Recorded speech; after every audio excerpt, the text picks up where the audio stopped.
Hello बच्चों। तो आज हम अपना एक न्यू सेशन स्टार्ट करते हैं। तो इस सेशन में अगर आप देखिए तो थंबनेल से पता चल जा रहा है कि आज हम क्या करेंगे। जो क्लास नाइन्थ है, क्लास नाइन्थ का एक इम्पॉर्टेंट टॉपिक है कोशिका चैप्टर का, जो हमारे पास क्या है, गुणसूत्र।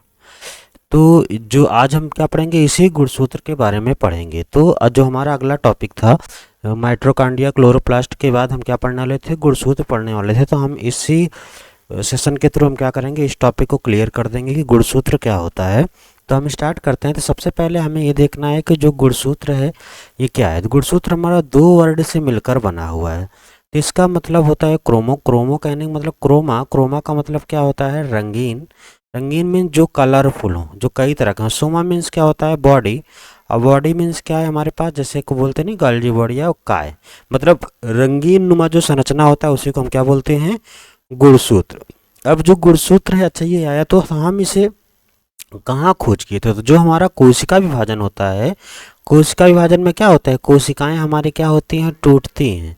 और एक नई कोशिका से क्या होता है, कई कोशिकाओं का निर्माण। जैसे एक मात्र कोशिका है तो उसी मात्र कोशिका से क्या हो जाएगा, पुत्री कोशिकाओं का निर्माण हो जाता है। जैसे मान लीजिए एक हमारे पास ये एक कोशिका है, और अब यही कोशिका क्या हो जाएगी, टूटेगी, ब्रेक होगी। और जब ब्रेक होगी तो क्या इसमें कोशिका विभाजन हुआ। तब इसी से क्या हो जाए, देखा एक ही कोशिका से हमारे पास क्या हुआ, दो कोशिका का निर्माण हो गया। तो ये हमारे पास क्या होता है, कोशिका विभाजन। अब जब कोशिका विभाजन हुआ तो उसी समय हमने क्या किया, इसको देखा। अब जब हम इसको देखें तो ये कहा गया कि आखिर इसकी खोज किसने की थी भाई, ये काम किसने किया, कि जो इसको देखा। तो इसको देखने का जो श्रेय जाता है, एक वैज्ञानिक थे जिसका नाम था वाल्डेयर। वाल्डेयर ने क्या किया, कोशिका विभाजन में जब देखा तो उन्होंने ये कहा कि इसमें कुछ थ्रेड लाइक संरचना दिखाया पड़ता है। और जिसको उन्होंने क्या कहा, क्रोमोसोम कहा। अब जब क्रोमोसोम कहा तो आखिर कहा गया कि आखिर क्रोमोसोम है क्या। तो कहा गया कि यही क्रोमोसोम क्या करता है, हमारी सारी क्रियाओं को, जो भी हमारे आनुवांशिक क्रिया होते हैं उनको कंट्रोल करता है। तो हम क्या देखेंगे, हमें देखना है कि आखिर इसकी संरचना कैसी है। संरचना मीन्स इसका स्ट्रक्चर कैसे है, ये किससे मिलकर बना हुआ है और क्या क्या काम करता है। तो इसमें पाया गया कि तीन तरह से मिलकर बना हुआ है। तो इसका जो बाहरी आवरण है उसे हम क्या बोलते हैं, पेलिकल बोलते हैं। क्या बोलते हैं, पेलिकल। और बीच में जो इसके मिडल वाला पार्ट होता है उसमें एक मटेरियल भरा होता है जिसे हम क्या बोलते हैं, मैट्रिक्स बोलते हैं। ये हमारे पास क्या हो गया, मैट्रिक्स हो गया। अब जो तीसरा पॉइंट है उसे हम क्या बोलते हैं, वो हमारे पास है क्रोमैटिड्स। जो क्रोमैटिड्स है, इसी क्रोमैटिड से ही मिलकर क्या होता है, डीएनए का या गुणसूत्र का निर्माण होता है। और इसी गुणसूत्र में ही क्या होते हैं, हमारे डीएनए पाए जाते हैं। तो कहने का मीन्स क्या है कि इन्हीं तीन चीज़ों से मिलकर हमारा डीएनए बना है।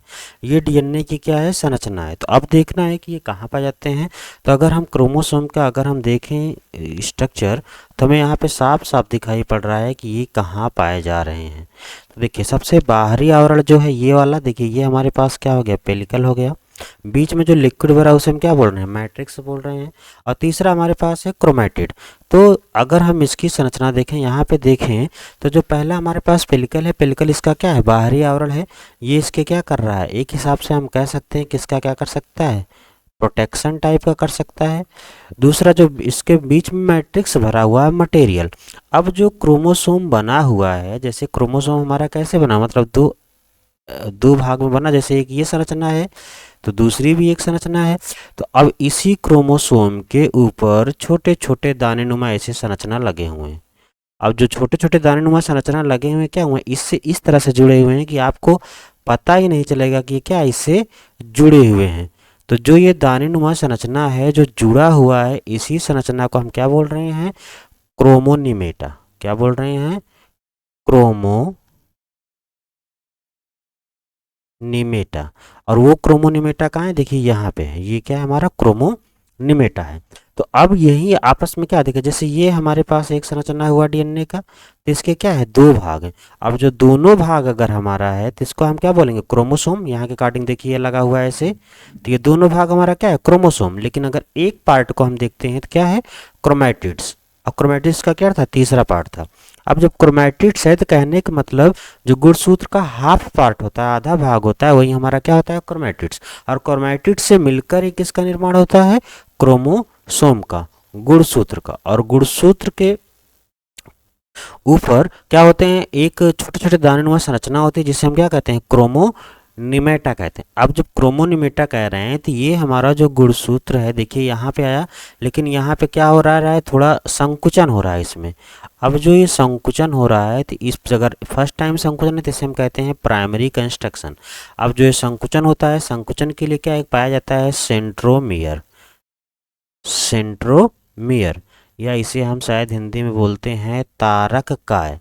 तो यही तारक क्या क्या करता है, इसमें संकुचन करता है, क्योंकि यही सेंट्रोमियर, ये देखिए ये सेंट्रोमियर, इसी सेंट्रोमियर से क्या है, गुणसूत्र जुड़े हुए होते हैं। जैसे ये हमारे पास मान लो बीज की संरचना क्या है, सेंट्रोमियर की। अब ये हमारे पास क्या हो गया, एक गुणसूत्र ये हो गया, एक गुणसूत्र ये हो गया, एक गुणसूत्र ये। तो इस तरह से अगर आप देखो तो ये हमारे पास क्या है, ये सब क्रोमो गुणसूत्र हैं, मतलब क्रोमैटिड हैं, आपस में जुड़कर क्या बनाए, गुणसूत्र बना रहे हैं। लेकिन जो बीच वाला पार्ट है वो हमारा क्या है, सेंट्रोमियर है। तो हम इसे लिख सकते हैं क्या, सेंट्रोमियर।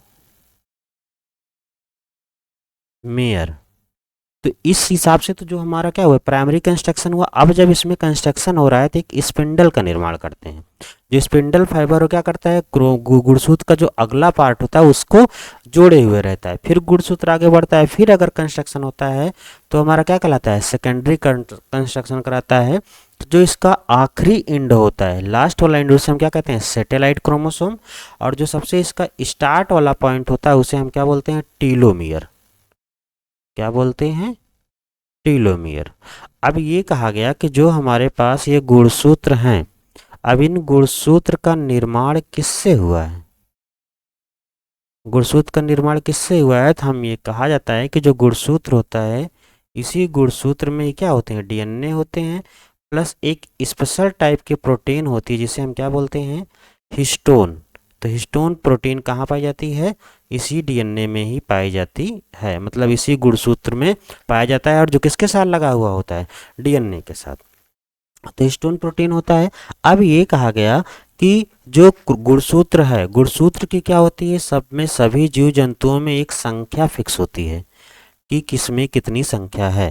तो जैसे अगर हम बात करें मनुष्य की, तो मनुष्य में गुणसूत्रों की संख्या कितनी है, 46।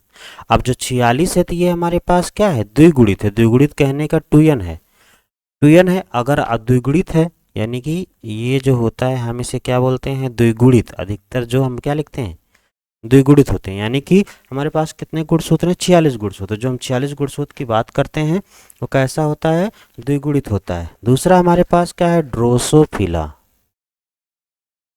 देखो ये हमारे पास जैसे ड्रोसोफिला क्या है, एक कीट है। तो इस कीट में भी, ड्रोसोफिला में भी कितने होते हैं, इनमें कुछ गुणसूत्र कोशिकाओं की संख्या कितनी होती है, 8 होती है। ड्रोसोफिला के बाद जैसे मकई का पौधा होता है, तो उसमें भी क्या होती है, जितने भी जीव जंतु हैं सब में गुणसूत्रों की संख्या एक फिक्स है। तो मकई के पौधे में भी कितने होते हैं गुणसूत्र, 20 होते हैं। अब उसके बाद जैसे टमाटर है, तो टमाटर में कितना पाया जाता है, 24 पाया जाता है। टमाटर में गुणसूत्रों की संख्या कितनी हो जाएगी, 24। देखिए सब में पाया जा रहा है ना, चाहे पौधे हों या जंतु हों, सब में गुणसूत्रों की संख्या कुछ न कुछ निश्चित है। आलू में क्या है, 48 गुणसूत्रों की संख्या है। तो इस तरह से कहने का मतलब क्या है, सब में गुणसूत्रों की संख्या फिक्स है। अब जब ये गुणसूत्र हर जगह क्या है, फिक्स है सब में,